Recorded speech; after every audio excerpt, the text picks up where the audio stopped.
हमारी जो 632 संस्थाएं हैं उन सब की तरफ से ये डिमांड्स हैं और ये आज हम सड़क पे उतरे हैं इन डिमांड्स को, चार्टर ऑफ डिमांड को दोबारा से प्रेजेंट करने के लिए, क्योंकि जिस तरह की पूरी चारों तरफ से रोक लगाई हुई है, मीडिया को कंट्रोल किया हुआ है, तो इसमें बहुत सारी चीज़ें बाहर नहीं आती हैं। इसलिए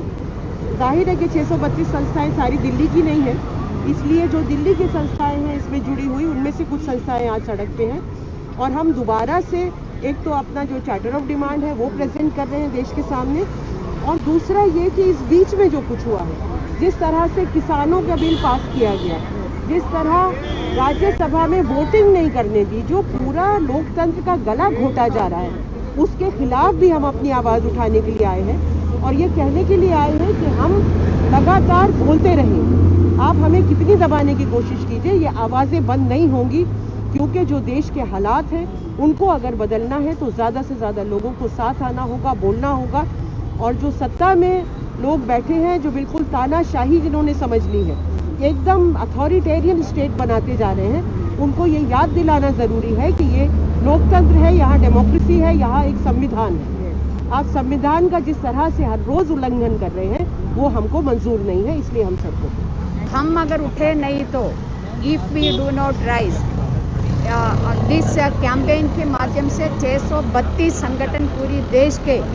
सितंबर 5 तारीख को सड़क पे आके और जो सोशल मीडिया के माध्यम से पूरी देश को, सरकार को ये बताया, हम अलग अलग जगह की, अलग अलग सेक्टर की, चाहे वो खेती में जो महिला हो,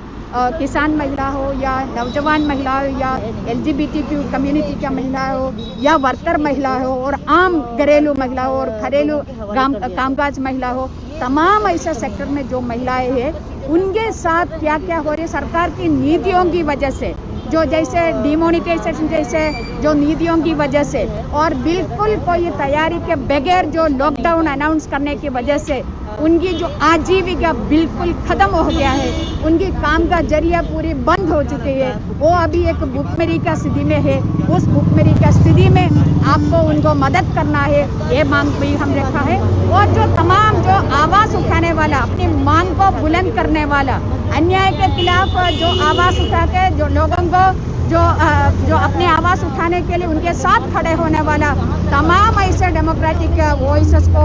जो इन्होंने ख़त्म करने का, इनको बंद करने का प्रयास किया है, UAPA जैसे जो कानून के अंदर केसेस जारी कर रही है, फाइल कर रही है, जेल में डाल रही है, ये तमाम हमारी लाइवलीहुड, जीवन जीविका और तमाम डेमोक्रेटिक राइट्स के लिए पूरी देश की तमाम 632 संगठन आके ये मांगे, ये सारी मांगे उठा रहे। हम ऐसे वैसे नहीं उठा रहे कि हम हर एक सेक्टर से अपने अनुभव के आधार पर ये मांग पत्र तैयार किया है, तो उसी के ये कहीं इधर से सुना हुआ नहीं है। तमाम साथी समाज, तमाम बहनें, तमाम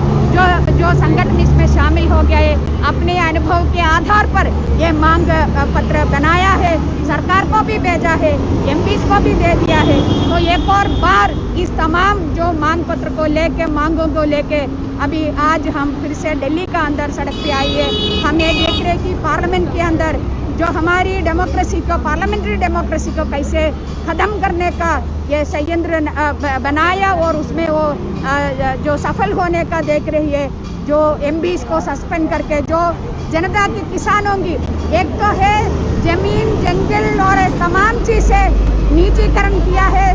कॉरपोरेट को दे दिया है। मोदी सरकार की दूसरी वक्त आने के बाद हमारी स्पेस भी, यानी हमारी ज़मीन, हमारी जंगल, जो हमारी पानी और हमारी आकाश भी जो कॉरपोरेट को सौंपने का काम किया है, हमारी संसद भी कॉरपोरेट के हाथ में देने का जो संयंत्र के खिलाफ इस देश की जनता, खास कर महिलाएं आज जो सड़क पे आके खड़ा है। आज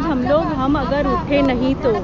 ये 650 से ज़्यादा संगठन एक साथ में मिलकर देश के अंदर आवाज़ उठा रही है। उसके दिल्ली के अंदर हम अपनी मांग पत्र को आज ऐलान कर रहे हैं। सवाल है कि मोदी सरकार बिल्कुल कोई पहलकदमी कर नहीं रहे हैं। ये लॉकडाउन और ये महामारी के अंदर आज लोग भूख से मर रहे, बेरोजगारी से मर रहे, जो भी स्वास्थ्य व्यवस्था है नहीं मिल रहा है। ये सब करने के बदले वो आज पूरी तरह से एक हुकुमशाही पद्धति से वो बिल पास करवा रहे हैं पार्लियामेंट के अंदर, जहां पर जो किसान है वो ज़्यादा मरने वाले हैं, ज़्यादा आत्महत्या करने वाले हैं। पूरा ग्रामीण भाग जो है वो देना चाहते हैं पूंजीपतियों के हवाले। और ये एसेंशियल कमोडिटीज़ एक्ट को बदल कर और भी